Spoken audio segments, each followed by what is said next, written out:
Assalamualaikum warahmatullahi wabarakatuh.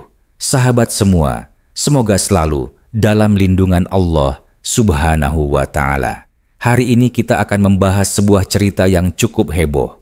Cerita ini sudah lama bergulir dan kembali viral setiap beberapa waktu.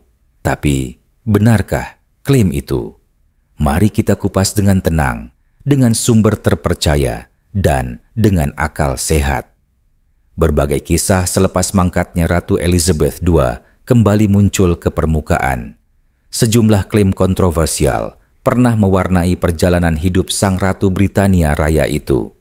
Salah satu yang paling menghebohkan soal Ratu Elizabeth II adalah keturunan Nabi Muhammad SAW.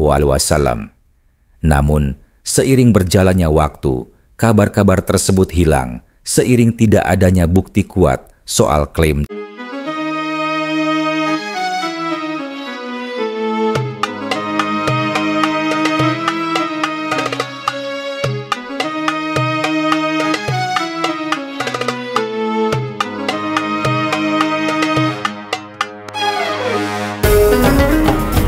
1986, Perdana Menteri Inggris kala itu, Margaret Thatcher, mendapat sebuah surat dari seseorang yang mengklaim diri sebagai ahli silsilah kerajaan bernama Harold Brooks Baker. Orang itu mendesak Perdana Menteri melindungi dan memperlakukan Ratu Elizabeth II lebih baik lagi karena dia keturunan Nabi Muhammad.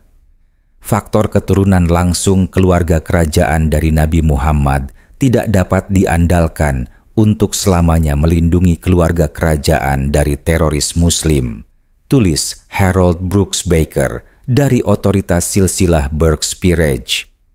Tak banyak orang Inggris tahu bahwa darah Nabi Muhammad mengalir di diri sang ratu.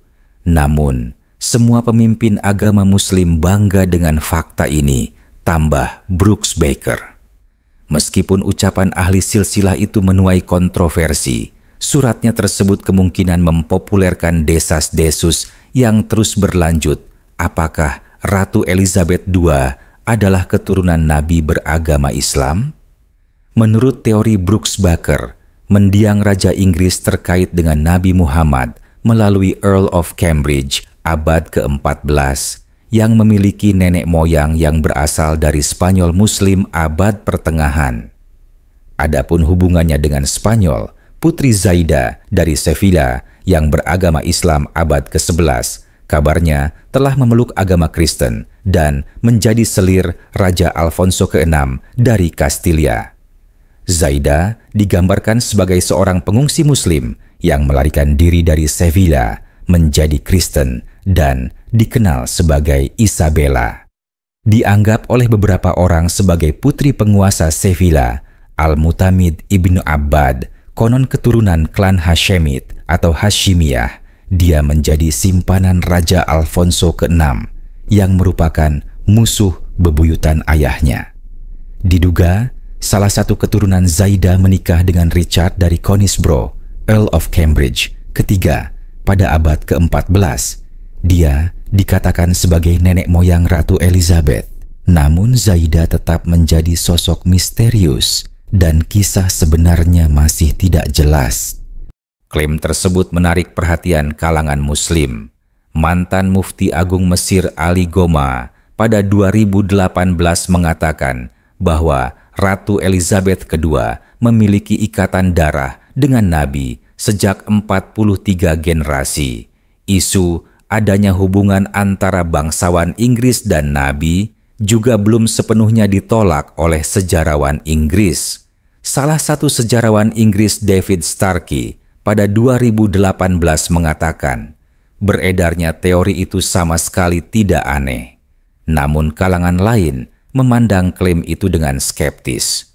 Jika kita menengok ke belakang cukup jauh, kita dapat menemukan semacam sepupu ketiga dihapus sebanyak 99 kali terkait hubungannya dengan siapapun di dunia, kata penulis Leslie Hazleton kepada The History Channel pada tahun 2019. Ia menambahkan, teori itu kemungkinan muncul sebagai respons atas situasi politik saat itu terhadap denominasi, kelompok keagamaan yang dapat diidentifikasi di bawah satu nama, struktur, dan doktrin Islam di dunia Barat. Sementara itu, kalangan lain berupaya melihat perspektif lain dari karakter Brooks Baker sendiri untuk mendapat pencerahan yang lebih baik mengenai teorinya. Hingga kini, tidak ada temuan resmi dan otoritatif yang menghubungkan Raja Inggris dengan Nabi Islam. Tidak ada pula bukti bahwa Ratu Elizabeth II adalah keturunan Nabi Muhammad atau klan Hashemid atau Hashimiyah di Jazirah Arab. Jadi kesimpulannya, cerita mengenai Ratu Elizabeth II keturunan Nabi Muhammad lemah sekali basis ilmiahnya. Zaidah bukan keturunan Nabi Muhammad. Tidak ada bukti sahih yang menunjukkan garis keturunan Ratu Elizabeth II sampai ke Rasulullah. Sebagai Muslim, kita harus tabayun. Cek dulu semua informasi. Jangan telan mentah-mentah, apalagi kalau bersumber dari spekulasi yang tidak ilmiah. Semoga Allah menjaga kita semua dari hoaks, dari fitnah, dan dari pemikiran yang kabur.